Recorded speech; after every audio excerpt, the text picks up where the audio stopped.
తెలంగాణ విద్యా కమిషన్ నివేదికపై వస్తున్న ఆరోపణలపై జీ తెలుగు న్యూస్ వేదికగా క్లారిటీ ఇచ్చారు చైర్మన్ ఆకునూరి మురళి. తనకు పిల్లల చదువులే ముఖ్యమని, టీచర్ల జీతాలు తగ్గించమని సిఫారసు చేయలేదని చెప్పారు. మురళి క్లారిటీ ఇచ్చినా టీచర్లలో ఆందోళన మాత్రం తగ్గడం లేదు.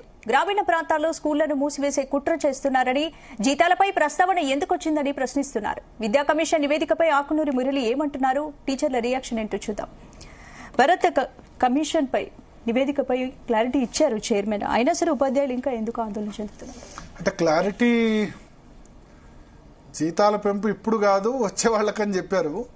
మాట్లాడదాం. నిన్న మనతో చాలా విషయాలు పంచుకున్నారు ఆకునూరు మురళి. ఇంటర్వ్యూ కూడా చాలా మంది ఉపాధ్యాయులు చూశారు. ఎవరన్నా నేను ఇంటర్వ్యూ చూడని వాళ్ళు ఉంటే వాళ్ళకి యూట్యూబ్లో కూడా చూడొచ్చు. దాదాపు ప్రతి నివేదికలో ప్రతి అంశం మీద కూడా మనం డిస్కస్ చేశాం. సో మనతో పాటు ప్రస్తుతం కట్కం రమేష్ గారు ఉన్నారు, టీఆర్టీ నుంచి సదానంద గౌడ్ గారు ఉన్నారు, వాళ్ళతో మాట్లాడదాం. సో అదేవిధంగా అనిల్ కుమార్ గారు టీపీటీఎఫ్ ప్రెసిడెంట్, కట్కన్ రమేష్ గారు టీఆర్టీఎఫ్ ప్రెసిడెంట్, సదానంద గౌడ్ గారు యూటీఎఫ్ ప్రెసిడెంట్, అశోక్ సార్ కూడా జాయిన్ అవుతారు. ముందుగా కట్కన్ రమేష్ గారు నమస్కారం. సో నిన్న ఆకునూరు మురళి గారు చెప్పింది ఏంటంటే, ఇప్పుడు ఉపాధ్యాయుల జీతాలు తగ్గించాలని కాదు, ఇప్పుడున్న వాళ్ళది, నెక్స్ట్ ఫ్యూచర్ రిక్రూట్మెంట్ లో జరుగుతున్న వాళ్ళది దృష్టిలో పెట్టుకోవాలి, కాంట్రాక్ట్ పద్ధతిలో ఉండాలి, పర్మనెంట్ గా ఉండకూడదు. ఎందుకంటే వాళ్ళకు సెక్యూరిటీ ఉంటే మమ్మల్ని ఎవరు ఏం చేయలేరు అనుకుంటున్నారు, ఆ విధంగా ఉండకూడదని నిన్న జీ తెలుగు న్యూస్ కి ఇచ్చిన ఇంటర్వ్యూలో ఆయన చెప్పారు. మీరు కూడా చూసే ఉంటారు. సో మీరేంటి, ఆయన వివరణతో సాటిస్ఫైడా? మేము ఏదైతే ఆయన రిపోర్ట్లను మేము విభేదించామో అదే అభిప్రాయం నేను చెప్పారు. దానిలో డిఫరెంట్ ఏం లేదు. ఈ రోజు జరుగుతున్నటువంటి వివాదం ఏదైతే ఇవాళ మీడియాలో కానీ, ఇవాళ సమాజంలో కానీ, విద్యా వ్యవస్థలో కానీ ఉన్నదో, మేము ఏదైతే మాట్లాడినామో వారు అదే చెప్పారు. కనుక వివాదం లేదని ఎట్లా అనుకుంటాం, వివాదం ముగిసిందని ఎట్లా అనుకుంటాం? ఈ రోజు మేము రేపు 2003కు సంబంధించి పాత పెన్షన్ కోసం రేపు ధర్నా చేస్తున్నాం. తర్వాత మేమంతా ఎప్పుడో నియామకమైన మేము సిపిఎస్ కాంట్రిబ్యూటరీ పెన్షన్ విధానం రద్దు కావాలని చేస్తున్నాం.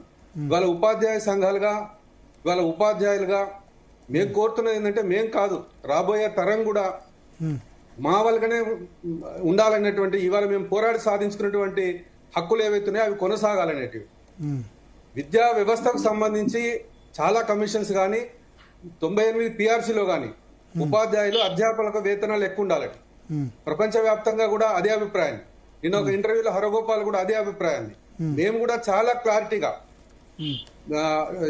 డిబేట్ లో చెప్పడం జరిగింది. ఇప్పుడు మాకు ఉపాధ్యాయుల వేతనాలకు సంబంధించి ఇప్పుడు సర్వీస్ టీచర్ల గురించి వారు ఏం మాట్లాడలేదు, నూతన ఉపాధ్యాయులకు సంబంధించి మాత్రమే వారు మాట్లాడినారు. ఆ విషయాన్ని మేము చాలా తీవ్రంగా ఖండిస్తున్నాము. అంటే ఉపాధ్యాయ సమాజంలోకి, అంటే నూతన ఉపాధ్యాయ వృత్తిలోకి మేధావులను ఆహ్వానించేటట్టుగా, ఆకర్షితులయ్యేటట్టుగా మేధావి వర్గం ఉపాధ్యాయులుగా రావాలి. అందుకు తగ్గట్టుగా వేతనాలు ఇవ్వాల్సిన అవసరం ఉంది. కానీ వారు సూచించినటువంటి విధానంలో రాబోయే ఉపాధ్యాయులకు సంబంధించి అని చెప్పినారు. అది ఎంత మాత్రం సబబు కాదు. దీనివలన మేధావి వర్గం ఉపాధ్యాయ వృత్తిలోకి రాకుండా ఉండే అవకాశం మాత్రం ఖచ్చితంగా ఉంది. అంతేకాకుండా మీరు కూడా ఇవాళ ఉపాధ్యాయ వర్గం పట్ల మీరు చాలా సెమినార్స్ కండక్ట్ చేయడం జరుగుతుంది. దానిలో చాలా క్లారిటీగా చెప్తున్నారు. ఇవాళ ఒక ఐఏఎస్ ఆఫీసర్ కన్నా ఎక్కువగా ఉపాధ్యాయ వృత్తిలోకి రావాలంటే అన్ని పరీక్షలు పాస్ కావాల్సి వస్తుంది. అంటే బీఈడి పాస్ కావాలి, బీఈడి తర్వాత టెట్ అనేటువంటి కంపల్సరీ చేశారు. మరి 3 అయిపోయిన తర్వాత మరి ఉపాధ్యాయ వృత్తిలోకి రాగలుగుతాడంటే మళ్ళీ డిఎస్సి రాయాలి, దానిలో మెరిట్ రావాలి. ఆ తర్వాత వచ్చిన ఉపాధ్యాయుడు కాంట్రాక్ట్ బేసిస్ మీద 5 సంవత్సరాలు పనిచేసి ఆ తర్వాత 2 సంవత్సరాల తర్వాత అతను పనితనం మీద బేరీజు వేసిన తర్వాత అతన్ని మేము రెగ్యులర్ చేస్తామంటారు. మీరు చెప్పండి భరత్ గారు, చాలా అంశాల లోపల నేను నిన్న డైరెక్ట్ గా మిమ్మల్ని చూడడం జరిగింది. ఒక అంశం కాదు, అవధానం చేస్తున్నారు. విద్యా వ్యవస్థలో మునిగి అనేక అంశాలను దాదాపు 30 నిమిషాలు కొనసాగుతుంది అనుకున్నటువంటి నిన్నటి ఇంటర్వ్యూ దాదాపు గంటన్నర మించి అన్ని అంశాలను, అన్ని కోణాలు సృష్టించడం జరిగింది. ఆ తర్వాత ఇవాళ ప్రపంచం మొత్తం కూడా ఇవాళ చూస్తున్నటువంటి యుద్ధం పైన కూడా అంతే లోతు అధ్యయనం జరిగింది. మీరు చెప్పండి, ఒక ఉపాధ్యాయ వృత్తిలోకి ఇన్ని ఎగ్జామ్స్ పాస్ అయిన తర్వాత 5 సంవత్సరాల కాంట్రాక్టు విధానంలోకి ఏ ఉపాధ్యాయుడైనా, ఏ నూతనంగా కోరుకునే ఏ అధ్యాపకుడైనా రాగలుగుతాడా? ఒకవేళ మేధావి వర్గం కనుక ఉపాధ్యాయ వృత్తిలోకి రాకపోతే భవిష్యత్తు భారత విద్యా విధానం, తెలంగాణలో ఉన్నటువంటి విద్యా వ్యవస్థ ఎటుపోతుంది? అంటే ఇవాళ మీరైనా నేనైనా ఈ సమాజంలో ఉన్నటువంటి అనేక వ్యక్తులను తయారు చేసేది ఉపాధ్యాయుడే. ఆ ఉపాధ్యాయుడే మేధావి వర్గం రానటువంటి ఆ నివేదికలోని అంశం ఏదైతే ఉందో ఆ నివేదిక అంశాన్ని మేము ఏదైతే చెప్పినామో, మేము ముందు నుంచి కూడా మేము డిబేట్ లో కూడా చెప్పాం, బహిరంగ కూడా చెప్పాం. వారు ఇచ్చినటువంటి సూచిగా ఖచ్చితంగా మేము చదివిందే మాట్లాడుతున్నాము. అది కాబోయే ఉపాధ్యాయులకు సంబంధించిందే. ఇవాళ మా ఉద్యోగం అంతా కూడాను దానికి సంబంధించినటువంటిదే. ఇవాళ రేపు చేస్తున్నటువంటిది కూడాను భవిష్యత్ మాకేం లేదండి. మా కాంట్రిబ్యూటర్ పెన్షన్ లో లేము. మేము 2003కు సంబంధించిన వాళ్ళకి కాదు. రేపు ధర్నా చేస్తున్నాం. ఆ తర్వాత సిపిఎస్ రద్దు విధానం కోసం దేశవ్యాప్తంగా అనేక ఉద్యమాలు కూడా కొనసాగిస్తూ పోతున్నాం. ఇది విషయం అండి దానికి సంబంధించి. కనుక క్లారిటీగా మీరు కూడా విన్నారు, మేము కూడా దానిలో డిబేట్ చేశాం. దాంతో కాకుండా ఉపాధ్యాయ వృత్తిలోకి హెచ్ఎంల మీద కూడా అతను మాట్లాడుతున్న జరిగింది. హెచ్ఎం ప్రమోషన్స్ మీద కూడా, ఆటోమేటిక్ అడ్వాన్స్మెంట్ స్కీమ్స్ మీద కూడా. ఇవన్నీ కూడా ఆయన పరిధిలోకి సంబంధించింది కాదు. ఆటోమేటిక్ అడ్వాన్స్మెంట్ స్కీమ్ అనేటువంటిది పిఆర్సీ ఇచ్చేది, వాళ్ళ వేతనాలకు సంబంధించి పిఆర్సీ ఇచ్చేది. దానిలో ఆయన చెప్పినటువంటి అంశం క్లారిటీగా విద్యారంగంలో వ్యయాల హేతుబద్ధీకరణ ప్రస్తుత మార్కెట్ ప్రమాణాలతో పోలిస్తే శాశ్వత ఉపాధ్యాయులు, అధ్యాపకులు మరియు బోధనేతర సిబ్బంది వేతనాలు చాలా ఎక్కువగా ఉన్నాయని గమనించడమైనది వారు చెప్పింది. భవిష్యత్తులో జరిగే నియామకాల్లో ఈ వేతన నిర్మాణాలను పునఃసమీక్షించి హేతుబద్ధీకరించడం సముచితంగా ఉంటుంది.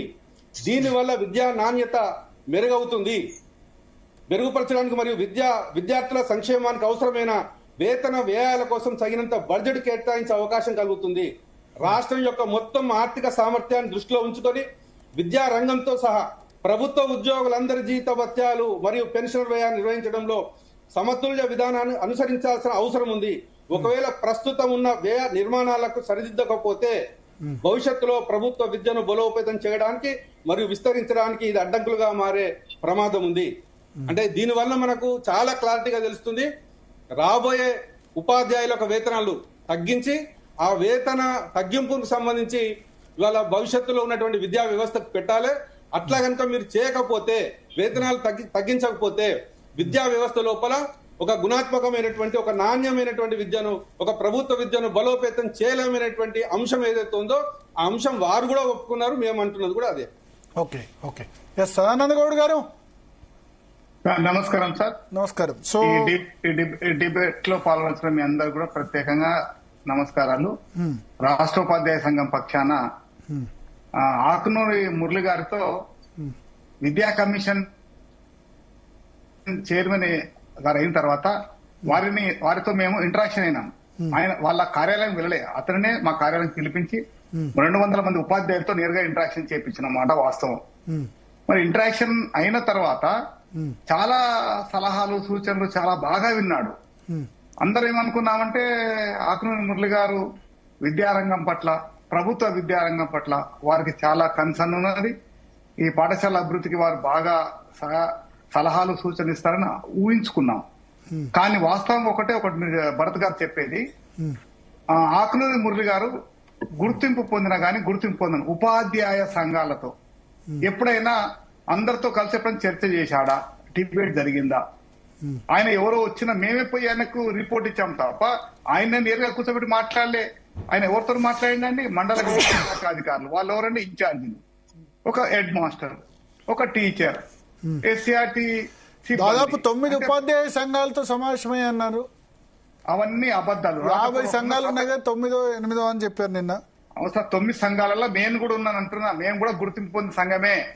మేము ఆయన కార్యాలయానికి మేము బుక్లెట్ ఇచ్చాము. మేము ఎలా ఉండాలి, విద్యారంగం ఎట్లా ఉండాలనే ఇన్ రిటర్న్ లో బుక్లెట్ ప్రింట్ చేసి ఇచ్చాం. గతంలో ఆయన ఇచ్చిన సూచనలను కూడా అందులో పొందుపరిచాం.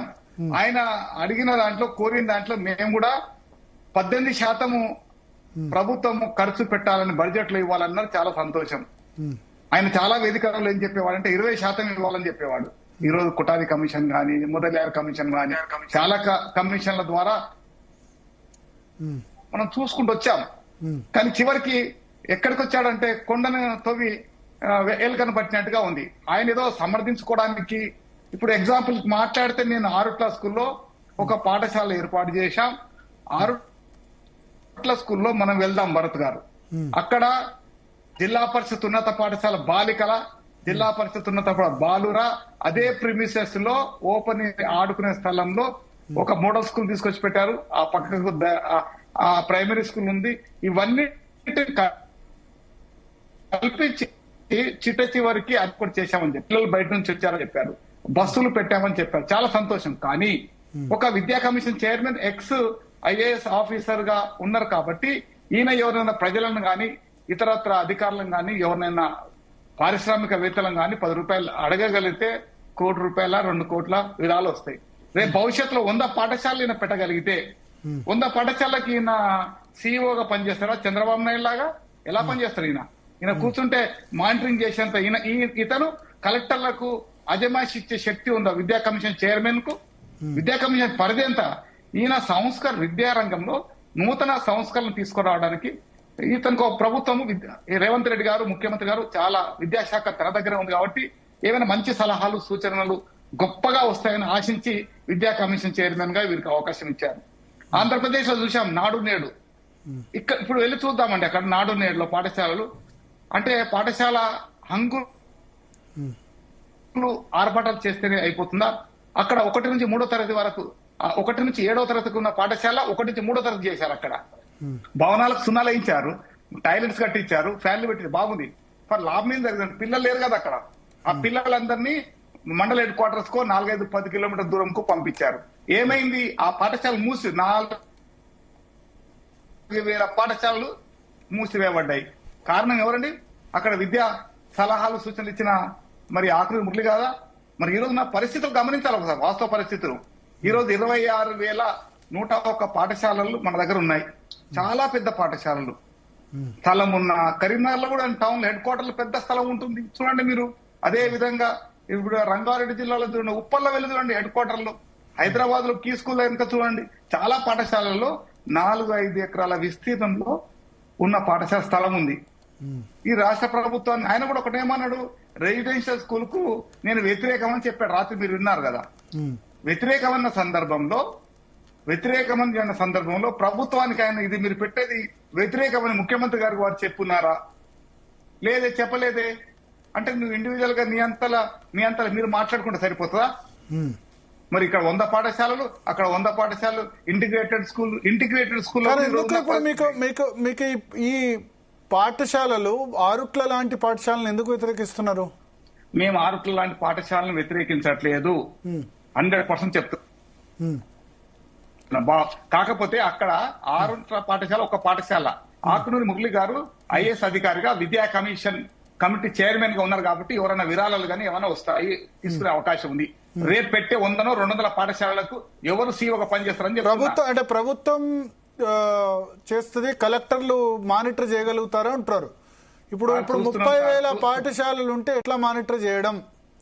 200% సార్. దానికి చాలా తప్పు సమాచారం ఇస్తారు. 30,000 పాఠశాల 26,000 పాఠశాలలో 33 జిల్లాలు వెళ్ళినాయి. యావరేజ్ గా 700 పాఠశాలలు ఉన్నాయి.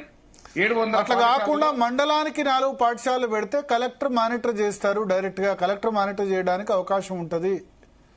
కలెక్టర్ మానిటరింగ్ చేసేది ఇన్ని పాఠశాలల వల్ల కాదు. ఆ 4 పాఠశాలలు మండలంలో 4 ముఖ్య గ్రామాల్లో ఉంటే ఏ పాఠశాల కూడా ఒక 4-5 కిలోమీటర్ల 3 కిలోమీటర్ల రేడియస్ లో ఉంటది. విద్యార్థులకు అందుబాటులోనే ఉంటుంది. అవసరమైతే అక్కడ ఆ 3 కిలోమీటర్లు కూడా బస్సు పెట్టుకోవచ్చు. 4 పెద్ద పాఠశాలలు ఏర్పాటు చేసి మండలానికి ఆరుట్ల తరహాలో చేద్దాం అని అంటారు. నాకైతే దానికి తప్పు కనిపించట్లే. ఇంటిగ్రేటెడ్ స్కూల్స్ నేను తప్పు పడుతున్నా. ఒకటే స్కూల్ కు 200 కోట్లు అంటే తప్పు పడుతున్నా. మరి ఆకునూరి మురళి గారు కూడా ఇంటిగ్రేటెడ్ స్కూల్ తప్పని రిపోర్ట్ లో చెప్పాడు. లేదు, నిన్న నా దానిలో చెప్పాడు అది తప్పు. నేను చెప్తున్నా, ఇప్పుడు చెప్పుకోండి. అది నా రిపోర్టు తయారు చేయక ముందు అది చేశారు. ఇప్పుడు చెప్తున్నా, కావస్తే చూపించుకోండి. ఇంటిగ్రేటెడ్ స్కూల్స్ నాట్ సొల్యూషన్ అని చెప్పారు. మీరు వాడుకోండి. ఆ క్లిప్ అవసరమైతే నా ఇంటర్వ్యూలో ఉంది, అది వాడుకోండి. అది తప్పు అని చెప్పారు. దాంతో నేను ఏకీభవించట్లేదు అని చెప్పారు. రైట్. మేము అడిగేది కూడా ఏంటంటే ఇలాంటి ఆరుట్ల పాఠశాలలు ముందస్తుగా మేము అడిగేది అంటే కొన్ని మెయిన్ సెంటర్స్ లో ఒక మండలంలో ఒక మోడల్ స్కూల్ కింద 4 స్కూళ్ల కింద చేద్దామని ఆలోచన చేస్తున్నాం. కానీ ఈయన విద్యా కమిషన్ చైర్మన్ ఎన్ని సంవత్సరాలు ఉంటారు సార్? ఈయన ఇంకా 20 సంవత్సరాలు ఉంటారా 10 సంవత్సరాలు ఉంటారు ఇతను ఎన్ని సంవత్సరాలు మానిటరింగ్ చేయగలుగుతారు? కలెక్టర్లు అంటారు కదా సార్, ఇలా కలెక్టర్ల పరిస్థితి మనము పరిధిదారి మాట్లాడద్దు. వాళ్ళ కలెక్టర్ స్థాయిలో జరిగే అంశాలు ఇలా జిల్లా విద్యాశాఖ అధికారులు లేరండి రాష్ట్రంలో. జిల్లా విద్యాశాఖ అధికారులు మాకు లేరు, మండల విద్యాశాఖ అధికారులు లేరు. మండలంలో ఆయన రాత్రి చెప్తున్నారు, చైర్మన్ గారు తప్పు చెప్పారు. ఒక మండలంలో హై స్కూల్స్ 10 ఉంటాయి, ఒక 15 నుంచి 20 స్కూల్ ప్రైమరీ స్కూల్స్ ఉంటాయి. ఒక మండల విద్య పర్యవేక్షణ చేయట్లేదా? ఎలా చేస్తారని ఆయన మాట్లాడారు. తప్ప అట్లా కాదు, ఎలా నింపగలదో చెప్పండి.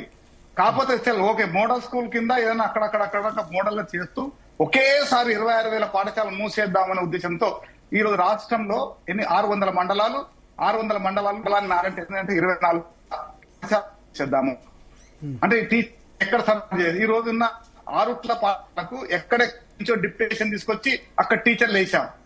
రేపు కలెక్టర్స్ ఒప్పుకుంటారా సార్? టీచర్లు వస్తారా? ఈరోజు 100 కిలోమీటర్ల దూరం నుంచి ఒక్కొక్క దగ్గర 50 కిలోమీటర్ల దూరం నుంచి డిప్యుటేషన్ చేసిన ఆ పాఠశాలకు అది సాధ్యపడుతుంది. అంతటా రెగ్యులర్ స్టాఫ్ ఉండాలి. కానీ ఒకే ఒకటి మోడల్ కింద ఈ రోజు మోడల్ గా చూస్తున్నారు కాబట్టి ఏ అధికారి అయినా ఇప్పుడు మీరు రేషనలైజేషన్ సపోర్టా వ్యతిరేకమా? 200 రేషనలైజేషన్ చేయమని మేము కోరుకుంటున్నాం. తప్పది. మా ఉపాధ్యాయ సంఘాల మీద ఒక అపవాదం చెప్తున్నారు. రేషనలైజేషన్ చేయమనే కోరుతున్నాం.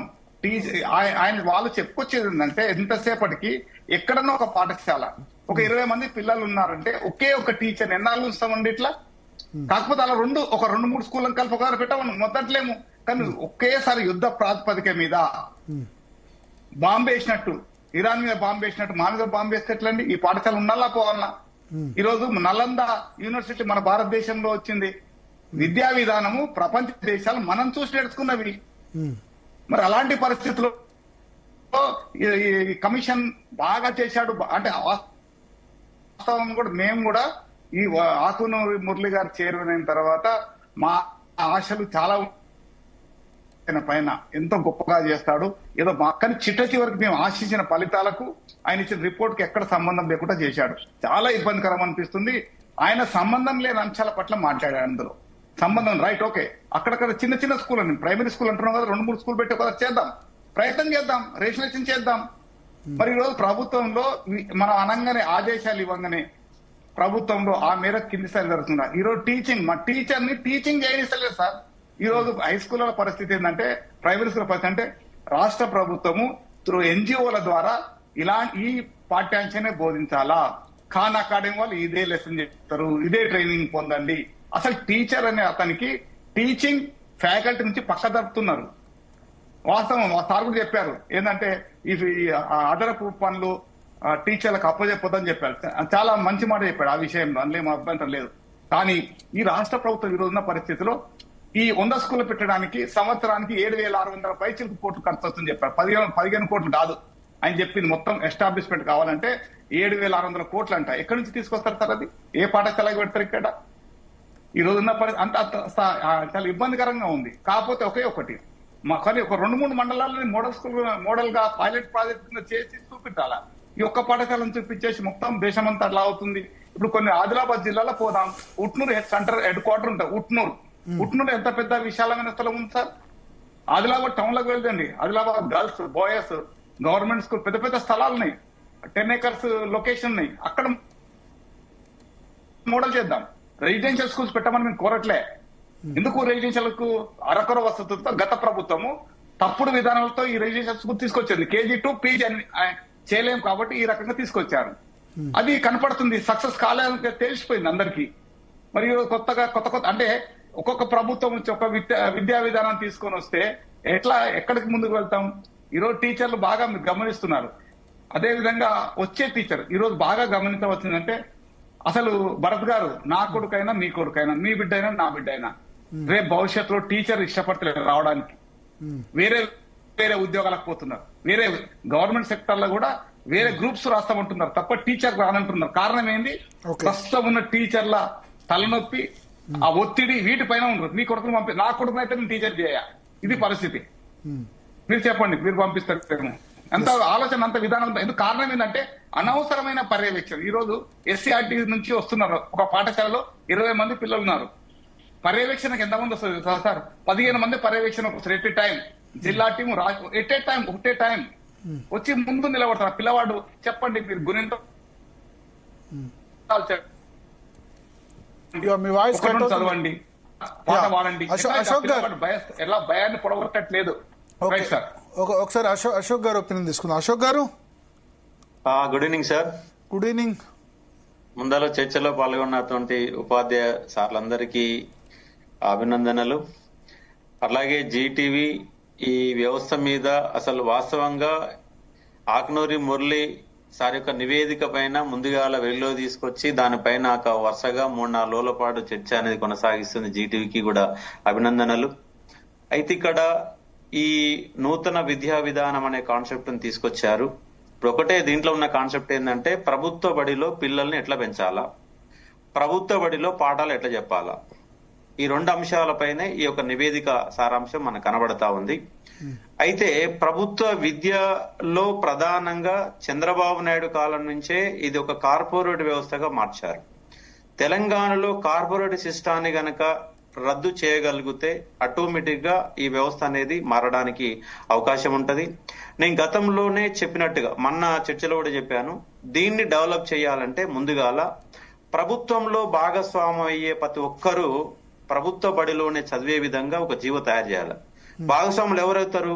వార్డు మెంబర్ కానుంచి ఎంపీ వరకు, మంత్రుల పిల్లలు, ప్రతి ప్రభుత్వ ఉద్యోగి యొక్క పిల్లలు, నాట్ ఓన్లీ టీచర్లే కాదు, రాష్ట్రంలో ఎంతమంది ప్రభుత్వ ఎంప్లాయీస్ ఉన్నారో అవుట్ సోర్సింగ్ లో పనిచేసే వాళ్ళు కూడా టోటల్ గా ప్రభుత్వం పేరు మీద జీతం తీసుకునే వాళ్ళందరూ, ప్రభుత్వంలో పనిచేసే సర్పంచ్, ఫస్ట్ సర్పంచ్ పిల్లల్ని అల్ల చూస్తే కంప్లీట్ గా స్కూల్ పైన పర్యవేక్షణ, అంటే గవర్నమెంట్ స్కూల్ ని ఎవరు పట్టించుకోకుండా దాన్ని దూరం పడేశారు. దానికి గల కారణం ఏంది? ఇలా డిఓ లేకపోవడం, మంత్రుల వ్యవస్థ సరిగా లేకపోవడం, ఇవన్నీ. కాబట్టి అలాంటి జీవో గనక తయారు చేసి కార్పొరేట్ వ్యవస్థను గనక నిలవరించగలిగితే ఆటోమేటిక్ గా ఇలా వ్యవస్థ మొత్తం బాగుపడుతుంది. ఇది మొదటి పాయింట్. రెండో పాయింట్ ఏంటంటే కేరళలో కూడా ఇలాంటి సమస్యను ఉత్పన్నమైంది గత 10 years బ్యాకే. కానీ తర్వాత అచ్యుతానందర్ సీఎం గారు అయిన తర్వాత మళ్ళీ ప్రభుత్వ జవసత్వాలు వచ్చినాయి. మళ్ళీ ఇవాళ ఒక్కొక్క స్కూల్లో కనీసము 1000 నుంచి 1500 మంది వరకు కేరళలో ప్రభుత్వ స్కూళ్లలో చదువుతా ఉన్నారు. ఢిల్లీలో కేజ్రీవాల్ తీసుకొచ్చారు. కేజ్రీవాల్ తీసుకొచ్చిన తర్వాత విద్యా విధానంలో కొంత మార్పు వచ్చింది. అట్లా సీఎం స్థాయిలో ఉన్న వాళ్ళు, ఇవాళ ఆకునూరి సార్ మురళి ఉంది, మురళి సార్ నివేదికని రేవంత్ రెడ్డి అమలు చేస్తానని గ్యారంటీ ఉందా? ఒకవేళ ప్రభుత్వం మారిన తర్వాత నెక్స్ట్ వచ్చే గవర్నమెంట్ దాన్ని ఇంప్లిమెంట్ ఇస్తానని గ్యారంటీ కూడా లేదు. కాబట్టి ప్రభుత్వ పరంగా కొన్ని బలమైన నిర్ణయాలు తీసుకోవాల్సిన అవసరం ఉన్నది. ఇవాళ గురుకులాలు ఉన్నాయి, గురుకులాలు మంచిగానే పనిచేస్తాయి. ఇవాళ మనకు ఇది మున్గోడు పక్కన అది రెసిడెన్షియల్ స్కూల్ పై నాకు టైంకి అడిగి రావట్లేదు. ఆ స్కూల్లోకి వెళ్ళి ఇవాళ ఎంతో మంది ఐఏఎస్ ఆఫీసర్లు ఉన్నారు, ఎంతో మంది ఐపీఎస్ ఆఫీసర్లు ఉన్నారు. ఆ విధంగా స్కూల్ అన్ని స్కూల్ కనుక తీర్చిదిద్దితే ఎందుకు రాదు? కంపల్సరీ వస్తాయి. వాళ్ళ గురుకుల డిగ్రీ కాలేజ్ గురుకులాల వ్యవస్థనే వేస్ట్ అంటున్నారు మురళి సార్. కానీ డిగ్రీలో అమ్మాయిలు అనే వాళ్ళకి సెక్యూరిటీ ఉంది. వాళ్ళ ఊర్లలో లేనటువంటి సెక్యూరిటీ ఇక్కడ సెక్యూరిటీ కల్పించబడుతుంది. పైగా ఇవాళ గురుకులాలలో డిగ్రీ స్థాయిలో కంప్లీట్ గా అమ్మాయిలని ఆ కాలేజీకి అప్పచెప్పిన కారణంగా బాల్య వివాహాలు వాళ్ళ ఎస్సీ ఎస్టీ తండాలలో, ఎస్సీ ఎస్టీ ముఖ్యంగా ఎస్సీ ఎస్టీ అణగారిన వర్గాలలో బాల్య వివాహాలు ఎక్కువ ఉన్నాయి. ఆ బాల్య వివాహాల సంఖ్య కూడా కొంత తగ్గడానికి గురుకుల వ్యవస్థ ఉపయోగపడింది. అమ్మాయిలకు సెక్యూరిటీ అనేది పెరిగింది. కానీ ఆ గురుకులాలలో అడ్డమైన పనులు మొత్తం చేపిస్తా ఉన్నారు. చదువు తప్ప అన్ని పనులు చేపిస్తున్నారు. ఓన్లీ టీచర్ అనే వాళ్ళు టీచర్ గానే పని చేయాలా? వంట పని టీచర్కి ఎందుకు? వంట పని పెడతారు, పెంట పని పెడతారు, సెక్యూరిటీ పెడతారు, అన్ని వచ్చిందా రాలేదా అన్ని రకాల అంశాలు పెడుతున్నారు. అంటే 10 మంది టీచర్లు పెట్టినప్పుడు 2 అదనంగా దాన్ని కేటాయించే ఒక పరిస్థితి ఎందుకు ఉండడం లేదు? వాళ్ళ రాష్ట్రంలో ఒక్క స్కూల్ అన్న గవర్న్ ఉందా? ఒక్క స్కూల్ అన్న పీఈటీ ఉన్నాడా? ఎలాంటి సౌకర్యాలు ఏం కల్పించి కూడా పక్కన పడేస్తా ఉన్నారు. ఇంకోటి ఏంటంటే ఇంగ్లీషు లాంగ్వేజ్ అనేది ఒక అర్హత మార్చే ఒక ప్రయత్నం చేస్తున్నారు. హోదాకు ఇంగ్లీష్ మీడియం స్కూల్ అనేది హోదాకు చిహ్నంగా మారింది. 1 to 5th కంపల్సరీగా మాతృభాషనే చదవాలని ఒక చట్టం తీసుకురండి. ఈయన మొత్తమే ఇంగ్లీష్ మొత్తం స్టార్టింగ్ నుంచి పెట్టాలంటున్నాడు. మొత్తం రాష్ట్రంలో ప్రైవేట్ స్కూళ్లలో కూడా 1 to 5th కంప్లీట్ గా తెలుగు మీడియంలోనే ఏర్పాటు చేసే పరిస్థితి ఉండాలి. తెలుగు మీడియంలో వచ్చినంత అవగాహన లాంగ్వేజ్లలో రాదు. వీళ్ళు ఏం చేస్తారంటే ఇంగ్లీష్ అని వాపం చూసి బల్బ్ అనుకుంటున్నారు. ఇంగ్లీష్ 4 ముక్కలు వచ్చినంత మాత్రం వ్యవస్థ అనేది ఏర్పడదు. ఇవాళ ఇంకోటి ఏంటంటే ప్రతి విద్యార్థికి పాఠంతో పాటుగా కంప్లీట్ గా స్కిల్ డెవలప్మెంట్ అనే ప్రోగ్రామ్ ఉండాలా. అది 8th క్లాస్ నుంచే స్కిల్ డెవలప్మెంట్ ప్రోగ్రామ్ ఉండాలా. వాళ్ళ డిగ్రీలు ఉన్నాయి, కేవలం పట్టాలు ఇచ్చేవి మాత్రమే డిగ్రీలుగా మారినాయి. అది బీటెక్ కావచ్చు, డిగ్రీ కావచ్చు. కానీ డిగ్రీ ఫస్ట్ ఇయర్ లో ఖచ్చితంగా అటెండెన్స్ 100% ఎందుకు పెట్టారు? ఇంటర్మీడియట్ లో అటెండెన్స్ ఎందుకు పర్ఫెక్ట్ పెట్టారు? ఉపాధ్యాయుడికి ఖచ్చితంగా 9 to 5 ఖచ్చితంగా ఉండాలా, పిల్లవాడు ఉండాలి, 85% ఉండవాలా. వాళ్ళు ఇంటర్మీడియట్ లో, డిగ్రీలో, పీజీలో ఎట్లా మారుస్తారంటే తెల్ల పేపర్ ను నల్లగా చేస్తే పాస్ మార్కులు వస్తున్నాయి. తెల్ల పేపర్ నల్ల చేస్తే ఖచ్చితంగా వాల్యుయేషన్ కనుక కరెక్ట్ వస్తే అక్కడ ఆగిపోతాడు. అంటే వాళ్ళ ప్రైవేట్ స్కూళ్లలో ర్యాంకులు మీకు మార్కులు మస్తు కనబడుతున్నాయి. కానీ నారాయణ చైతన్యలో ర్యాంకులు చూపిస్తున్నారు. వాడు ఎంత మందికి ఎగ్జామ్ పెడితే ఎన్ని ర్యాంకులు వచ్చినాయి. కాబట్టి ప్రైవేటు వ్యవస్థని కంప్లీట్ గా తగ్గించే ప్రయత్నం చేయాలా. ప్రభుత్వ పరంగా ముఖ్యమంత్రి స్థాయి వ్యక్తులు బలంగా నిర్ణయాలు తీసుకోవాలా. వాళ్ళ ముఖ్యమంత్రులు కానీ వాళ్ళు ఎంతసేపు ప్రజలకు మేము ఏం పథకాలు ఇస్తున్నాం, ప్రజలకు ఏ విధంగా మాకు ఓట్లు ఎట్లా వేస్తున్నారు అంటే ఓటర్ నాడును బట్టి రాష్ట్రంలో పరిపాలన జరుగుతుంది. కమిషన్ల బేషంలో రాష్ట్రంలో పరిపాలన జరుగుతుంది. ఇవాళ ఫ్రీ బస్సు పెట్టారు, మంచి పథకం అంటున్నాం. అదే ఫ్రీ బస్సు పెట్టిన డబ్బులు మొత్తం విద్యకు మలిపియండి. ఎందుకు స్కూల్ బాగుపడవు? అంటే విద్యాకేమో బడ్జెట్ లో తక్కువ ఉంటది. ఫ్రీ బస్సు ఎవరన్నా మీ గాంధీ భవన్ కి వచ్చి ఒక్క మహిళను అప్లికేషన్ పెట్టుకుందా? ఒక్క మహిళ కూడా అప్లికేషన్ పెట్టుకోలేదు. ఫ్రీ బస్సు పైసలు సంవత్సరానికి అయ్యే డబ్బులు మొత్తం విద్యాపుకు మార్చండి. ఎందుకు విద్య బాగుపడదు? ఎక్కడా సౌకర్యాలు ఉండవు. మీరు ఇచ్చేది కేవలం టీచర్లకు జీతాలు మాత్రమే ఇస్తున్నారు. ఎక్కడ ఎలాంటి ఒక స్కూల్ కి ఒక ఫండ్ ఎందుకు ఇవ్వరు? సంవత్సరానికి 50,000 రూపాయల ఫండ్ ఎందుకు ఇవ్వరు? అన్ని రకాల సౌకర్యాలు కల్పించడం కోసం. ఒక పోలీస్ స్టేషన్ ఖచ్చితంగా 25,000 రూపాయలు ఫర్ మంత్ పైసలు ఇస్తున్నారు. అట్లా ఒక హై స్కూల్ ఖచ్చితంగా నెలకు 1,00,000 రూపాయలు కనుక ఫండ్ కనుక ఇస్తే కట్లంగా అవి కంప్యూటర్ సిస్టమ్ వాడుకోవడము, లేదా టెక్నికల్ స్కిల్ వాడుకోవడము, లేదా పరికరాలు ఉపయోగించుకోవడం, ఇవన్నీ ఎందుకు చేయరు? అంటే విద్య అంటే కేవలం వాళ్ళ ఉపాధ్యాయుల జీతాలకు మాత్రమే పరిమితమైన వ్యవస్థగా మారింది తప్ప ఎలాంటి సౌకర్యాలు లేవు. ఒక బిల్డింగ్ కడతాడు, ఆ బిల్డింగ్ కట్టేవాడు కాంట్రాక్టే సగం దొబ్బే విధంగా ఉంటది. ఆ కాంట్రాక్ట్ ఇచ్చేటప్పుడు విద్యాపరంగా ఇది ఒక విద్యను ఒక సేవా పరంగా ఎప్పుడు చూడడం లేదు. విద్యను ఎంతసేపు డబ్బుల పరంగా చూస్తూ ఉన్నారు. కాబట్టి దీంట్లో ప్రభుత్వం సీరియస్ గా తీసుకోవాలా, టీచరు సీరియస్ తీసుకోవాలా. టీచర్లు కూడా అందరు టీచర్లు కనీసం ఒక 20-30% టీచర్లు తమ యొక్క టైంని, కాలాన్ని మొత్తంగా పన్నంగా పెట్టి అద్భుతంగా తీర్చిదిద్దిన వాళ్ళు కూడా ఉన్నారు. అసలు ఒక మోడల్ స్కూల్ పెట్టండి, పోయి టీచర్లకు కనీసం ఒక జిల్లాకు ఒక 20 మంది టీచర్లు ఫ్రీగా పెట్టండి. వాళ్ళు ప్రతి స్కూల్ కి ఒక స్కూల్ కు 2 ఉపాధ్యాయులు పోతారు, కొత్తగా టెక్నికల్ స్కిల్ పెడతారు. వాళ్ళ మ్యాథ్స్ ఉంది, మ్యాథ్స్ వచ్చిన వాళ్ళు మంచి ఉపాధ్యాయులను పెట్టండి. కొన్ని వారంలో ఒక స్కూల్ కి ఆ విజిట్ పెట్టండి. ఒక 30-40 మంది ఉపాధ్యాయులు, జిల్లాకు ఒక 50 మంది ఉపాధ్యాయులు ఫ్రీగా పెట్టండి. మంచి టాలెంట్ ఉన్న వాళ్ళు, వివిధ రకాల స్కిల్స్ ఉన్న వాళ్ళు ప్రత్యేకంగా వాళ్ళు ఎప్పుడు మార్చే ప్రయత్నం చేయండి. ఎందుకు బాగుపడదు? కంపల్సరీగా బాగుపడుతుంది. కానీ చంద్రబాబు నాయుడు కాలం నుంచి, వైఎస్ రాజశేఖర్ కాలం నుంచి కార్పొరేట్ వ్యవస్థ బీజాలు బలంగా పడ్డాయి. ప్రభుత్వ విద్యను పట్టించుకునేవాడు లేడు, ప్రభుత్వ వైద్యాన్ని పట్టించుకోవడం లేదు. మొన్న మా క్రోబేరా జస్ట్ హాస్పిటల్లో జాయిన్ అయితే 20 లక్షల రూపాయలు కట్టినాం, కానీ చివరి ప్రాణం వచ్చిందంటే ప్రాణం కూడా రాలేదు. అదే ప్రభుత్వం యొక్క వైద్యాన్ని ఎందుకు ఇంపార్టెన్స్ ఇవ్వరు? అందుకే నేనేమంటున్నంటే ఉచిత పథకాలు మొత్తం బంద్ పెట్టి విద్యా వైద్యాన్ని కంప్లీట్ గా ఫ్రీ ఇవ్వండి. రాష్ట్రం కంప్లీట్ గా బాగుపడుతుంది. ఉపాధ్యాయులలో కూడా మార్పు రావాలి. ఇంకో ఉచిత పథకాలు బంద్ పెట్టమని ఎవరు అనట్లే, అన్ని రాజకీయ పార్టీ. సంతోషం మీరు అంటున్నందుకు.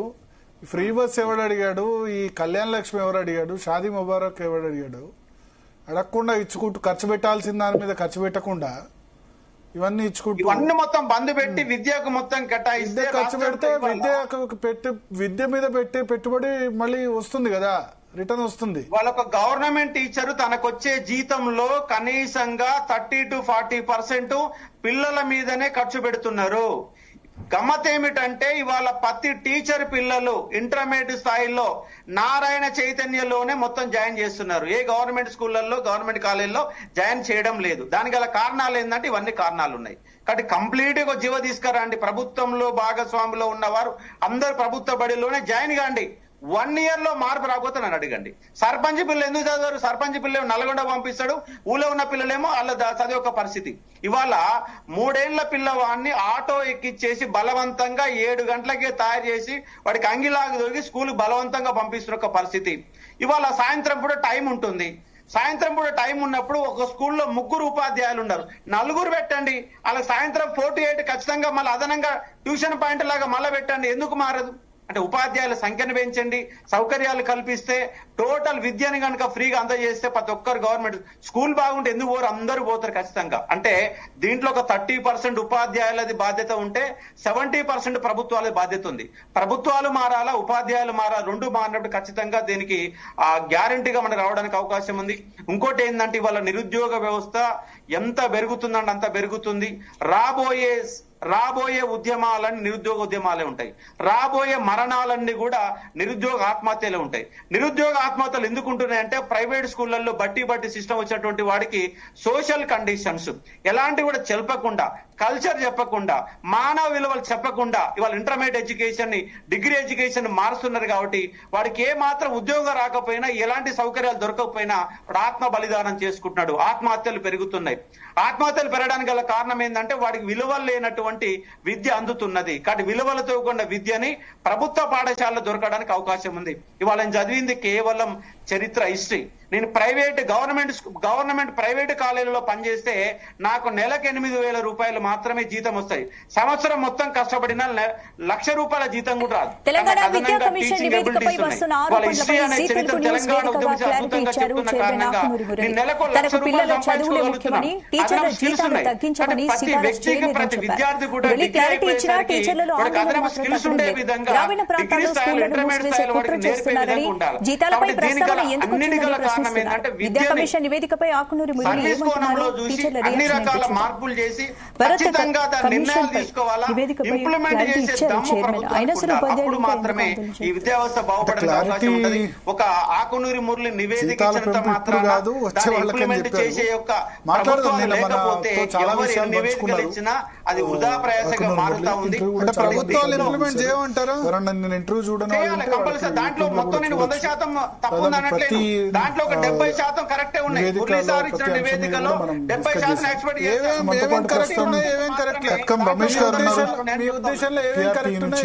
సదానంద గౌడ్ గారు ఉన్నారు. ఇప్పుడు పిల్లలకి ఇప్పుడు 18% ఇవ్వాలని కరెక్టే పాయింటే కదా. అనిల్ కుమార్ గారు ఇప్పుడు ఒక్కొక్క స్కూల్లో 10 మంది పిల్లలు మాత్రమే ఉన్నారు. ముందుగా ఒక 3 స్కూల్లో 4 స్కూల్ దగ్గర స్కూళ్ళకి 50 మందిని పెంచండి. 50 మంది పెంచి 500 మంది పెంచితే మళ్ళా పాత స్కూళ్ళకి మళ్ళీ షిఫ్ట్ చేయడానికి అవకాశం ఉంది కదా. సో నిన్న మొత్తంగా ఇవాళ నివేదిక ఉద్దేశం ఏంటంటే ప్రాథమిక పాఠశాలల్లో ఎక్కడ కూడా 10 మంది లేరు. ఆ 10 మంది లేని కాడ 2 ఉపాధ్యాయులు పనిచేస్తున్నారు. ఆ 10 మందిని 4 స్కూళ్ళ దగ్గర కలిపేస్తే 50 మంది విద్యార్థులు అవుతారు. ఒక్క టీచర్ కూడా తగ్గించకుండా 10 మంది ఉపాధ్యాయులు 50 మందికి మంచి బోధన చేసే విధంగా తయారు చేసి కొంచెం ఇంగ్లీష్ మీడియం కనుక పెడితే మళ్ళీ మార్పు వస్తుంది. పోయినటువంటి విద్యార్థులంతా మళ్ళీ తిరిగి రావడానికి అవకాశం ఉంటది. తిరిగి వచ్చే విధంగా ప్రభుత్వం యొక్క ప్రణాళిక చేయాలా. ఇదే సమయంలో ప్రైవేటు పైన కూడా ప్రభుత్వం యొక్క అజమాయిషి ఉండే విధంగా ఉండాలని చెప్పేసి సజెషన్ గా చెప్తున్నాను సార్. అదే అభిప్రాయం నేను చెప్పాను. ఏదైతే సో మీకు ఈ మొత్తం నివేదిక యాక్సెప్టబుల్ కాదా? దీనిలో యాక్సెప్టబుల్ ఉన్నాయి ఏంటి, లేనివేంటి? మేము ఏదైతే మాట్లాడినామో వారు అదే చెప్పారు. కనుక వివాదం ముగిసిందని ఎట్లా అనుకుంటాం? ఈ రోజు మేము రేపు 2003కు సంబంధించి పాత పెన్షన్ కోసం రేపు ధర్నా చేస్తున్నాం. తర్వాత మేమంతా ఎప్పుడో నియామకమైన కాంట్రిబ్యూటరీ పెన్షన్ విధానం రద్దు కావాలని చేస్తున్నాం. వాళ్ళ ఉపాధ్యాయ సంఘాలుగా, వాళ్ళ ఉపాధ్యాయులుగా మా వాళ్ళగానే పోరాడి సాధించినటువంటి హక్కులు ఏవైతున్నాయో అవి కొనసాగాలనేటివి. విద్యా వ్యవస్థకు సంబంధించి కొన్ని టీఆర్సీలో గానీ ఉపాధ్యాయులు, అధ్యాపకులకు ప్రపంచవ్యాప్తంగా కూడా అదే అభిప్రాయం కూడా అదే అభిప్రాయం. ప్రైవేట్ స్కూల్స్ లో ఫీజు రెగ్యులేట్ డిబేట్ లో చెప్పడం జరిగింది. ఇప్పుడు మాకు ఉపాధ్యాయుల వేతనాలకు సంబంధించి ఇప్పుడు సర్వీస్ ప్రైవేట్ స్కూల్స్ పైన ఫీజు రెగ్యులేషన్ కమిటీ ప్రతి సంవత్సరము, నేను 30 సంవత్సరాల సంది నా సర్వీస్ లో చూస్తున్నా. ఇప్పటికి ఎన్నోసార్లు ప్రతి సంవత్సరము 2 సంవత్సరాలకు కమిటీ వేస్తూనే ఉన్నారు తప్ప ఏ కమిటీ కూడా ఏ ఒక్క ప్రైవేట్ పాఠశాల పట్ల ఫీజుని నియంత్రణ చేసిన దాఖలాలు లేవు. కాకపోతే ఇది మంచి సజెషన్. దానికి ఏం చేద్దాము? తగ్గించాలని చెప్తే లాభం కాదు కదా. ఎలా తగ్గించాలో సూచన చెప్పమనండి, ఎలా అవుతుందో చెప్పమనండి వాళ్ళని. ఈరోజు చూసినట్టయితే ఎక్కడ చూసినా అధికారులు అయినా వాస్తవంగా జిల్లా విద్యాశాఖ అధికారులే లేదు. ఎక్కడ కమిటీ పనిచేస్తారు సార్ వీళ్ళు? రెగ్యులేషన్ కమిటీ మీటింగ్లు. అదేవిధంగా నియంత్రణ అనేది చాలా మంచి, ప్రైవేట్ స్కూల్లో ఫీజు నియంత్రణ చేయడం అనేది చాలా మంచి సూచన, దానికి మేము ఆమోదిస్తున్నాం. అదే విధంగా ప్రైవేట్ స్కూల్లో కూడా వసతులు లేకుండా, పిల్లలు ఆడుకునే పరిస్థితి లేకుండా, అలాంటి వాళ్ళ ఏ ఒక్క పాఠశాలని మూసివేసిన దాఖలాలు ఉన్నాయా సార్ ఎక్కడన్నా? ఎవరు మూసివేయాలా, పాఠశాల మూసివేయాలన్నా, నోటీస్ ఇవ్వాలన్నా ఎవరు ఇవ్వాలా? కలెక్టర్ పోయి నోటీస్ ఇస్తారా సార్? మండల విద్యాశాఖ అధికారి నోటీస్ ఇవ్వాలా? జిల్లా ఉప విద్యాశాఖ అధికారి పోస్టులుండే, అవన్నీ కూడా ఇప్పుడు లేవు. అదేవిధంగా జిల్లా విద్యాశాఖ అధికారిగా అందరూ కూడా దాదాపుగా 6-7 మంది ఈ రోజు కలెక్టర్లే ఇన్ఛార్జీలు అయిపోయారు. ఎవరైనా కలెక్టరు వీళ్ళు చెప్తున్నారు, సీఎం గారు చెప్తున్నారని అక్కడక్కడ పాఠశాల సందర్శించి వారికి వాళ్ళందరూ కలెక్టర్ వచ్చిన అనుభవం చాలా తక్కువ. అనిల్ గారు మీరు మాట్లాడిన ఆడియో వస్తుంది. అనిల్ గారు రావట్లేదు. ఎస్ ఆనంద్ గౌడ్ కంటిన్యూ అండి. ఎస్ మరి ఆ రకంగా వీరు అనుభవం లేని జిల్లా కలెక్టర్లు విద్యారంగం పట్ల ఎలాంటి సూచనలు సలహాలు ఇస్తారో మీరు చెప్పండి. ఇదే పరిస్థితిలో ఈ రోజు టీచర్ల పాఠశాల మధ్యాహ్న భోజనం సీఎం గారు వెళ్లి తినమని చెప్పారు, భోజనం చేయమని చెప్పారు. కలెక్టర్ గారు వెళ్లే సందర్భంలో నేరుగా వెళ్లి ఎక్కడైనా భోజనం చేయగా చూసామా సార్? మనం ముందస్తుగా సమాచారం ఇచ్చి వస్తే మంచి భోజనం పెట్టకుండా ఎలా పెడతామో చెప్పండి. మరి అదే కోణంలో అవునన్నా కాదని ఈ ప్రభుత్వం వచ్చిన తర్వాత ఈ ముఖ్యమంత్రి గారు పాఠశాలలకు కనీస సౌకర్యాల కొరకు కొంత డబ్బులు కేటాయించిన మాట వాస్తవం. అదేవిధంగా గత 5 సంవత్సరాల నుంచి స్కావెంజర్స్ గురించి పెద్ద ఎత్తున పోరాటం చేస్తే కూడా గత ప్రభుత్వము పాఠశాల స్కావెంజర్స్ ఇవ్వలే. కానీ ఈ ప్రభుత్వం వచ్చిన తర్వాత వారు సింగరెడ్డి నిధుల నుంచి డైరెక్ట్ గా స్కావెంజర్స్ ఇచ్చారు, అది కొంచెం బాగా ఉంది ఈరోజు. అదేవిధంగా ఈరోజు పాఠశాలల్లో మంచినీటి సరఫరా కొంత వర్కౌట్ అయింది. ఇప్పుడు కొంచెం పాఠశాల మెరుగయ్యే పరిస్థితికి వచ్చే వరకు మరి ఆకునూరి మురళి గారు ఏమైనా పాఠశాల మూసివేద్దామంటున్నారు. కాకపోతే మీరు అన్నట్టు 1-2 పాఠశాలలు తక్కువ ఉన్నట్టయితే, పక్కపక్క గ్రామాలు ఉన్నట్లయితే సర్దుబాటు చేసుకుని రిజిస్ట్రేషన్ చేసుకుని 1 సంవత్సరమా 2 సంవత్సరాల్లో ఆ పాఠశాలను పర్యవేక్షిద్దాం.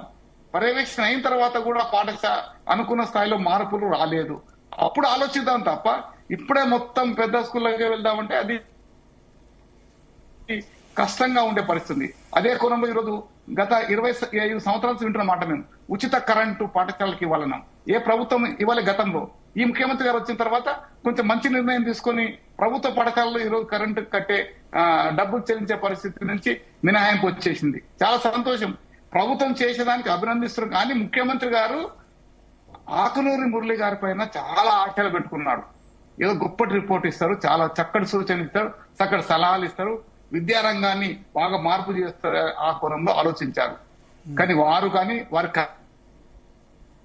కమిటీ సభ్యులు కానీ ఆ కోణంలో ఇప్పటికీ వీరు విదేశాలకు వెళ్ళే వియత్నాం అక్కడ క్యూబాకి వెళ్తే లాభం సార్. క్యూబాలు ఎంత ఖర్చు పెడుతున్నారు సార్? వియత్నాం ఎంత ఖర్చు పెడతారు? వియత్నాంలో కమ్యూనిస్ట్ పార్టీ అది, వాళ్ళు ఎంత ఖర్చు పెడుతున్నారు? ఆ కోణంలో ఆలోచించాలా మనం. అదే కోణంలో ఈ రోజు ఉన్న పరిస్థితి, మనకు డబ్బులు ఇస్తున్నారు, మనం ఎంత ఖర్చు పెడుతున్నాం, ఆ కోణంలో పరిశీలిస్తే మాత్రమే ఈ పాఠశాలలో బాగుపడతాయి. అదే విధంగా ఉన్న పరిస్థితుల్లో టీచర్లు ఒకప్పటికన్నా ఇప్పుడు టీచర్ బాగా పనిచేస్తున్నది, అవునన్నా కాదన్నా సత్యం ఇది. చాలా కష్టపడి ఈరోజు ఆన్లైన్ లో కానీ టీచర్ల డేటా ఎంట్రీ చేయడంలో కానీ వచ్చినా రాకున్న వాళ్ళు అనిల్ కుమార్ గారు చేసుకుంటూ పోతారు. అనిల్ గారు చెప్పండి మీ పాయింట్ ఆఫ్ వ్యూ చెప్పండి త్వరగా. సార్, మురళి గారు ఇచ్చినటువంటి రిపోర్ట్ లో స్వాగతించాల్సిన విషయము 18% బడ్జెట్ కేటాయించడం అనేటువంటిది ముఖ్యమైనది సార్. తను అన్ని పాఠశాలల్లో ప్రీ ప్రైమరీ స్కూల్ పెట్టాలనేటువంటిది ఒకటి, మిడ్ డే మీల్స్ కి సంబంధించి క్వాలిటీ ఫుడ్ ఇవ్వాలనేటువంటిది ఒకటి. ఇవి మిగతా ఇప్పుడు సారు నిన్న మీరు మాట్లాడిన దాంట్లోనే కన్ఫర్మ్ చేశాడు, భవిష్యత్తులో గ్రామీణ ప్రాంతాలలో పాఠశాలల మూసివేతకు సార్ యొక్క రిపోర్ట్ తోడ్పడుతున్నది. ఇవాళ తండాలలో ఉన్నటువంటి పాఠశాలలు గాని, ఇవాళ గ్రామీణ ప్రాంతాల్లో విద్యార్థులకు అందుబాటు లేకుండా మండలంలో 3 పాఠశాలలు పెట్టడం అనేటువంటిది సరి అయినటువంటి విధానం కాదు. ఇప్పటికే 29 రకాల మేనేజ్మెంట్ నడుస్తున్నటువంటి సందర్భంలో మళ్ళీ అన్నిటికి ఒకటే మంత్రం అన్నట్టు తెలంగాణ మోడల్ స్కూల్స్ ను తీసుకురావడం 29 మేనేజ్మెంట్లు చేసి 2 రకాలు అంటున్నాడు సార్. మోడల్ స్కూల్, ఇంకోటి ప్రీ ప్రైమరీ, అక్కడి వరకు అంతే అంటాను. అవును అంటున్నారు, కానీ అది ప్రాక్టికల్ గా సాధ్యమైనటువంటిది కాదు సార్. మనం ఇప్పుడు సార్ అన్నారు వియత్నాము, ఇంకా ఇతర దేశాలు, స్విట్జర్లాండ్, రకరకాల జర్మనీ, ఇట్లాంటి ప్రపంచ వ్యాప్తంగా చూసినటువంటి సార్. ఇలా తెలంగాణ ప్రాంతంలో ఉన్నటువంటి గ్రామీణ ప్రాంత నేపథ్యం వ్యవసాయ కుటుంబాలు ఉన్నాయి సార్. పిల్లలు వ్యవసాయ పనులు చేసుకొని స్కూల్ కు అటెండ్ అయ్యేటువంటి ఒక పరిస్థితి ఉన్నది.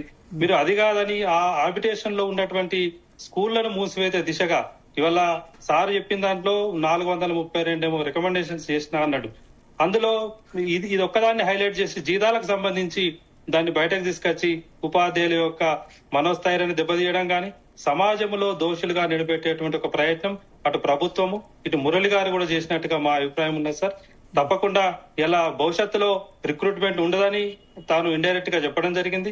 అట్లాగే భవిష్యత్తులో వేతనాలు కూడా తక్కువగా ఉంటాయని చెప్పడం.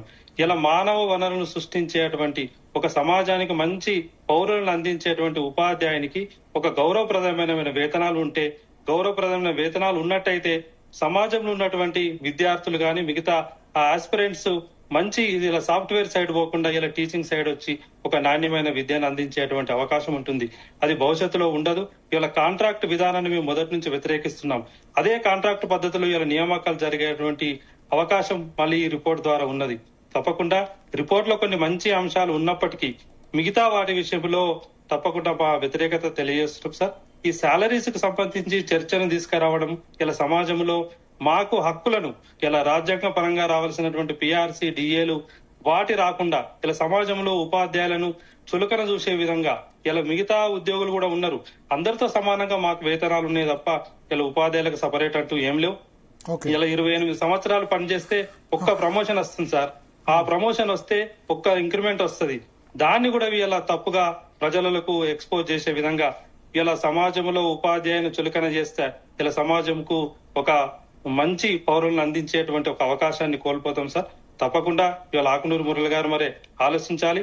ఇలా ప్రభుత్వానికి తన నివేదిక ఇచ్చి ఉన్నాడు, కానీ ఆ ప్రభుత్వ నివేదికను ఇలా ఉపాధ్యాయ సంఘాలుగా మాకు ఒక కాపీ కూడా పంపించినటువంటి సందర్భం లేదు.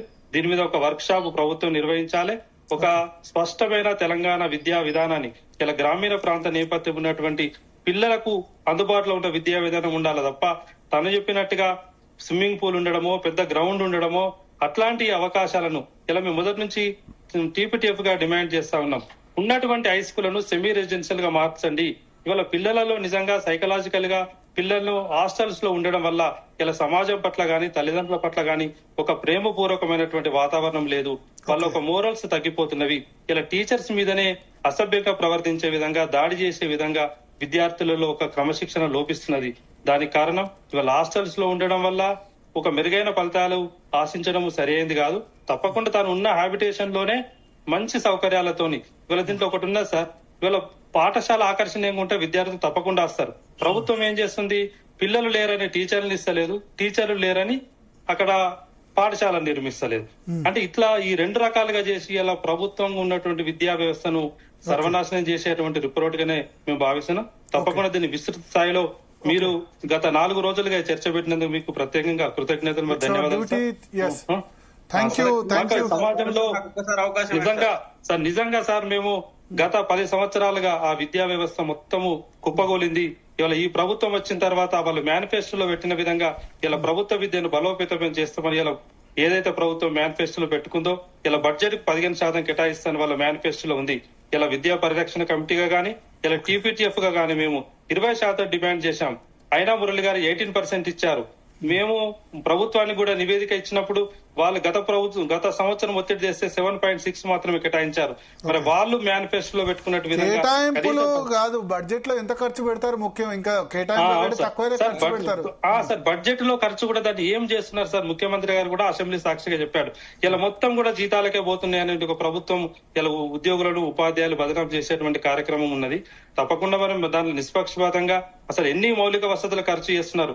నిజంగా మౌలిక వసతులు ఉంటే తప్పకుండా పిల్లలు స్కూల్ కు వస్తారు సార్. మా దగ్గర ఒక పాఠశాల ఉంది, అక్కడ ఆ ఊర్లో 200 మంది పిల్లలు స్కూల్ గోయింగ్ చిల్డ్రన్ ఉంటే స్థానికంగా ఉన్న జడ్పీ స్కూల్లో 60 మంది మాత్రమే ఉన్నారు. మిగతా వాళ్ళందరూ రకరకాలటువంటి హాస్టల్స్ లో ఉన్నారు. పేరెంట్స్ అందరు కూడా గురుకుల పాఠశాలలో, రకరకాల పాఠశాలలో, కేజీవీలలో. కేజీవీల యొక్క ఉద్దేశం ఏంది, వాళ్ళు అక్కడ అడ్మిషన్స్ ఏ విధంగా జరుగుతున్నాయి, డ్రాప్ అవుట్స్ చేసుకోవాల్సిన కేజీలు అక్కడ క్వాలిటీ ఫుడ్ ఉందని పోతున్నారు తప్ప క్వాలిటీ ఎడ్యుకేషన్ ఉందని కాదు. ఇవాళ ప్రైవేటు నిజంగా మురళి గారికి చిత్తశుద్ధి ఉంటే ఇలా ప్రైవేటైజేషన్ కు నిజంగా దాన్ని వ్యతిరేకించాలనుకుంటే ఇలా ప్రైవేటు పాఠశాలలో కట్టడి ఎక్కడ చేస్తున్నారు సార్? అశోక్ గారు ఏదో చెప్పాలనుకుంటారు. 30 seconds ఓన్లీ, క్లోజ్ చేయాలి. సార్ ప్రైవేటు పాఠశాల సార్ ప్రైవేట్ పాఠశాలల్లో వేతనాలకు మా వేతనాలు కంపేర్ చేయడం నిజంగా దాన్ని తీవ్రంగా ఖండిస్తున్నాం సార్. ప్రైవేట్ పాఠశాలలో ప్రైవేట్ పాఠశాలలో పెంచమని చెప్పాలి అవసరమైతే అక్కడ పెంచాలి సార్. అక్కడ శ్రమ దోపిడీ జరుగుతుంది. ప్రైవేట్ ప్రభుత్వం మధ్య అంతరం ఓకే, ఒక రెట్టింపు డబుల్ ఉండొచ్చు కానీ అంతకంటే ఎక్కువైనా ప్రాబ్లమే. అవును సార్, సమాజంలో అన్రెస్ట్ వస్తుంది. ప్రైవేటు ప్రభుత్వం అక్కడ ఆల్రెడీ అన్రెస్ట్ ఉంది సార్, శ్రమ దోపిడీ జరుగుతున్నది. అక్కడ కూడా టెట్ క్వాలిఫికేషన్ మరీ తేడా ఉండడం కూడా కరెక్ట్ కాదు. అక్కడ పెంచాలి, ఇక్కడ తగ్గించమని తప్పకుండా సార్. ఇక్కడ ప్రైవేట్ ఉపాధ్యాయులు కూడా చాలా కష్టపడి నిజంగా అక్కడ యాజమాన్యం శ్రమ దోపిడీ చేస్తున్నారు సార్. వాళ్లకు సరైన వేతనాలు ఇవ్వాలి. ఇలా ప్రభుత్వ పాఠశాలలో ఏ కార్యక్రమాలు జరుగుతున్నా ప్రైవేట్ లో జరిగే కార్యక్రమాలు మానిటరింగ్ చేసే వ్యవస్థ ఉండాలి. Okay okay Ashok garu 30 seconds. ఒక చిన్న విషయం సార్, ఇక్కడ ముఖ్యమంత్రి గారేమో ఏదైతే చెప్పారో నాకు చాలా క్లారిటీగా ఉంది సార్. ఎందుకంటే వారి యొక్క తపన అర్థం ఉంది. అంటే మొత్తంగా కొన్ని అంశాల మీద వ్యతిరేకించిన కొన్ని అంశాలను ఖచ్చితంగా తీసుకురావాల్సిందే. వాళ్ళ 10వ తరగతిలో కూడా, అంటే అది ప్రైవేట్ స్కూల్ కానీ అది ప్రభుత్వ పాఠశాల, కొంతమంది విద్యార్థులు అక్షర జ్ఞానం లేనటువంటి విద్యార్థులు కూడా కనిపిస్తున్న సందర్భం చాలా క్లారిటీగా చెప్పారు. ఇవాళ ప్రభుత్వ పాఠశాల కానీ ప్రైవేట్ పాఠశాల కానీ బలోపేత నాణ్యమైన తరగతి గది సామర్థ్యం పిల్లవాడికి రావాలంటే తప్పకుండా ప్రభుత్వ ప్రాథమిక పాఠశాల, అంటే ఇప్పుడు ఏదైనా ప్రాథమిక పాఠశాల మీద కాన్సన్ట్రేట్ చేయాలన్నాడు. అది చాలా మంచిది. ఇవాళ మరొకటి దానిలో లేనటువంటి అంశాన్ని కూడా నిన్న చర్చల్లో చెప్పడం జరిగింది. వారు ఫస్ట్ నువ్వు 1, 2, 3 తరగతులు వాళ్ళకు విషయం ఎందుకండి, వాళ్ళకు భాష మీద వాళ్ళ జ్ఞానం ఇవ్వాలి, వాళ్ళు మాట్లాడగలగాలి, అక్షర జ్ఞానం రావాలి. అట్లా వచ్చిన తర్వాత విషయం అనేటువంటిది ఆటోమేటిక్ అదే వస్తుందని కనుక వారు చెప్పిన దానిలో కొన్ని మంచి అంశాలు కూడా ఉన్నాయి. కానీ తెలంగాణ పబ్లిక్ స్కూల్ విషయంలో మాట్లాడినప్పుడు వారు చెప్పినటువంటిది ఏంటంటే ఇటు కేంద్రానికి సంబంధించింది కాదు, అది 5+4+3 అనేటువంటిది. ఇప్పుడున్నటువంటి 10+3+2 ఇప్పుడున్న 2+3 ఇప్పుడున్నటువంటి విధానం కాకుండా కొత్త విధానం తీసుకురావడం, ఇవన్నీ కూడా అంటే LKG టు 12వ తరగతి పెట్టినప్పుడు కనీసంగా ఒక 10 ఎకరాలు కావాలంటే మండల కేంద్రంలో 10 ఎకరాలు అనేటువంటి దొరకదండి. అట్లా 10 ఎకరాలు దొరకకుండా 2 క్లస్టర్స్, ఒక మండలానికి 5 క్లస్టర్స్ ను పాఠశాలలు ఏర్పాటు చేయాలని, ఆ పాఠశాలని ఒక్క దగ్గర తీసుకొచ్చిన తర్వాత నిజంగా ఇవాళ మనం మాట్లాడుతున్నటువంటిది 21A కింద విద్యా హక్కు తీసుకొని వచ్చి ఇవాళ రైట్ గా ఒక విద్యార్థికి ఇచ్చిన తర్వాత ఇవాళ NCT ఆధ్వర్యంలో జాతీయ మేధావులందరూ కూర్చుని చేసిన తర్వాత ఏ ఒక్క విద్యార్థి దేశం లోపల విద్యకు దూరం కావద్దని చెప్పేసి ప్రాథమిక పాఠశాల నెలకొల్పిన సందర్భం లోపల దాన్ని మార్చాలంటే మురళి గారు ఒక నివేదికనిచ్చేసి ఇవాళ మార్చాలంటే సాధ్యమయ్యేది కాదు. చాలా క్లారిటీగా కేశవరావు గారు నేను మాట్లాడడం జరిగింది. నేను వారి ఇంటికి వెళ్ళినప్పుడు ఒక విషయం, ఇంటి నిండా పుస్తకాలు ఉన్నాయి, ఆ పుస్తకాల్లో కూడా చెప్పడం జరిగింది. ఇవాళ ఒక తల్లిని గౌరవించాలి, ఒక తండ్రిని గౌరవించాలి, గురువును గౌరవించాలి అనేటువంటిది ఏ పుస్తకంలో ఉంది, పెద్ద బాల శిక్షలు ఉన్నటువంటి అంశాలు ఎక్కడైనా ఉన్నాయి, చాలా క్లారిటీగా చెప్పారు. వారిని చెప్పిన దానిలో కూడా 14 కమిటీలో ఇదొక కమిటీ. గతంలో అంబేద్కర్ ఇచ్చినటువంటి రాజ్యాంగంలో ఆ సందర్భంలో ఎన్ని కమిటీలు అయితే రాజ్యాంగ రచనా సంఘ అధ్యక్షులుగా ఉన్నటువంటి మరి అంబేద్కర్ ఇవ్వడం జరిగిందో ఇవాళ అట్లాగే ఇవాళ అనేక కమిటీలు 14 కమిటీల యొక్క నివేదిక నాకు వచ్చింది. 14 కమిటీల నివేదికలో ఇదొక నివేదిక. థ్యాంక్ యూ ఎండ్ చేయాలి. థ్యాంక్ యూ రమేష్ గారు, అశోక్ సార్, అదేవిధంగా సదానంద్ గౌడ్ గారు, అదేవిధంగా అనిల్ కుమార్ గారు. సో చూద్దాం, అంటే నిన్న చాలా విషయాల మీద ఆకునూరు మురళి ఆయన విద్యా కమిటీ చైర్మన్ క్లారిటీ ఇచ్చారు. చూద్దాం, నివేదిక మొత్తం కొట్టివేయదగ్గది కాదు, బట్ దానిలో అన్నెసరీగా నేను కూడా ఆయనతో చెప్పాను ఓపెన్గా, మీరు ఉపాధ్యాయుల జీతాల గురించి పెట్టేది లేకుండా, అది లేకుంటే చాలా వేరే చర్చ జరుగుతుండే. శాలరీస్ తగ్గించాలి, కాంట్రాక్టు, ఇట్లా కొన్ని పెట్టడం వల్ల మీరు నిజంగా జెన్యున్గా రికమెండ్ చేసిన దాన్ని కూడా తప్పుపట్టే పరిస్థితి అయిపోయిందని చెప్పాను. చూద్దాం ఏం జరుగుతుంది. కేశవరావు దాన్ని పరిశీలించమని చెప్పారు. సో ఆయన ఏం రికమెండ్ చేస్తారనేది రాబోయే రోజుల్లో తెలుస్తుంది. రైట్, ఇక నెక్స్ట్